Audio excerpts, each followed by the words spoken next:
Puji Tuhan, sebelum kita melakukan aktivitas kegiatan kita baik dalam rohani maupun dalam jasmani, telah datang kepada kita menyapa dari GPDI Filamelati Mas Tomorrow Church Torch yang ada bersama dengan Gembala Pendeta Cornelius Abraham. Kejadian pasal 3 ayatnya yang ke-7. Kitab Kejadian pasal 3 ayatnya yang ke-7 tertulis demikian. Maka terbukalah mata mereka berdua dan mereka tahu bahwa mereka telanjang. Lalu mereka menyemat daun pohon ara dan membuat cawat. Saudara-saudara, ketika mereka sadar mereka telah melanggar firman Allah, mereka telah melanggar peringatan Tuhan Allah, maka saudara mereka tahu mereka telah telanjang. Kenapa saudara? Karena tidak ada lagi saudara, kemuliaan yang menyelimuti mereka, saudara. Dan mereka saudara, bagaimana saudara untuk saudaraku membuat saudara mereka itu saudara tidak lagi malu saudaraku, maka mereka katakan ini, mereka menyemat daun pohon ara dan membuat cawat. Saudara kasihan, mereka menyemat daun pohon ara dan membuat cawat. Ini lambang apa saudara? Mari, Yesaya 64. Kitab Nabi Yesaya pasal 64. Kita membaca ayatnya yang ke-6. Kitab Nabi Yesaya pasal 64 ayatnya yang ke-6 tertulis demikian. Demikianlah kami sekalian seperti seorang najis, dan segala kesalahan kami adalah seperti kain kotor. Kami sekalian menjadi layu seperti daun dan kami lenyap oleh kejahatan kami seperti daun dilenyapkan oleh angin. Saudara kasih Tuhan, mari. Daun menyemat saudaraku, daun pohon ara menjadi cawat saudaraku. Apa lambangnya saudaraku?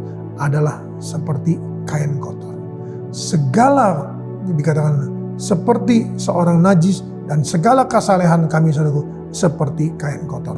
Kasih Tuhan. Oleh karena itu saudaraku, mari saudaraku, kalau kita kembali kepada kitab Kejadian saudaraku, ketika saudara Allah melihat mereka saudaraku bahwa mereka menyemat daun pohon ara dan membuat cawat saudaraku, maka Allah saudaraku menyatakan satu rencana Tuhan saudaraku dalam Kejadian pasal 3 tadi. Kita buka lagi Kejadian pasal 3 saudara Tuhan, kita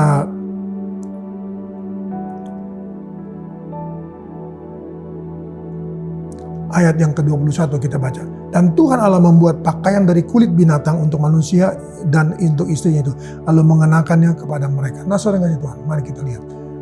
Mereka menyemat daun pohon ara, membuat cawat.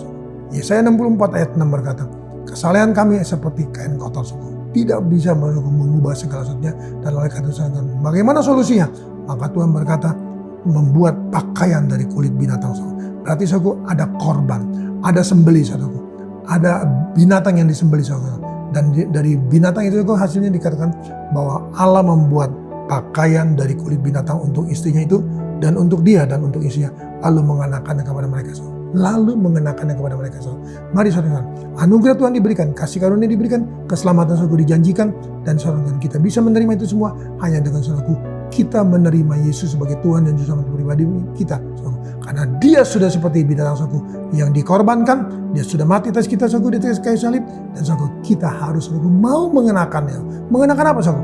Mengenakan saudara korban Yesus dalam hidup kita saudara, dan menjadikan saudara hidup kita berubah dengan segala sesuatunya.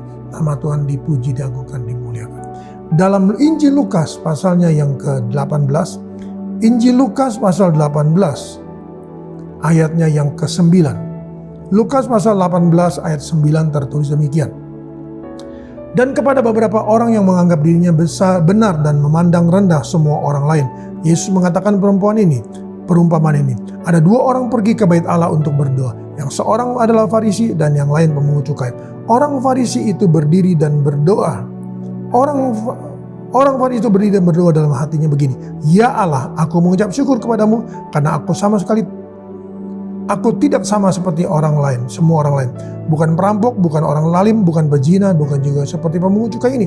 Aku berpuasa 2 kali seminggu, aku memberikan 1/10 dari segala penghasilanku, tetapi pemungut cukai ini itu berdiri jauh-jauh. Dan bahkan ia tidak berani menengadah ke langit, melainkan ia memukul diri dan berkata, Ya Allah, kasihanilah aku orang berdosa ini. Aku berkata kepadamu, orang ini pulang ke rumahnya sebagai orang yang dibenarkan Allah, dan orang lain itu tidak. Sebab barang siapa meninggikan diri, ia akan direndahkan, dan barang siapa merendahkan diri, ia akan ditinggikan. Nah saudara kasih Tuhan, tadi kita sudah awali saudaraku dengan daun pohon ara. Kita juga saudaraku sudah dinyatakan bahwa ada korban yang disampaikan, ada korban Yesus dari kayu salib saudaraku. Dan saudara, kita diberikan contoh. Seorang Farisi dan seorang pemungut cukai. Orang yang sombong, orang Farisi, Tuhan berkata, tidak layak, engkau tidak berkenan. Kenapa? Karena dia sombong, dia menganggap yang lain itu rendah. Kebenaran dirinya dia pertahankan. Kebenaran dirinya ingin dipuji. Kebenaran dirinya ingin dilihat.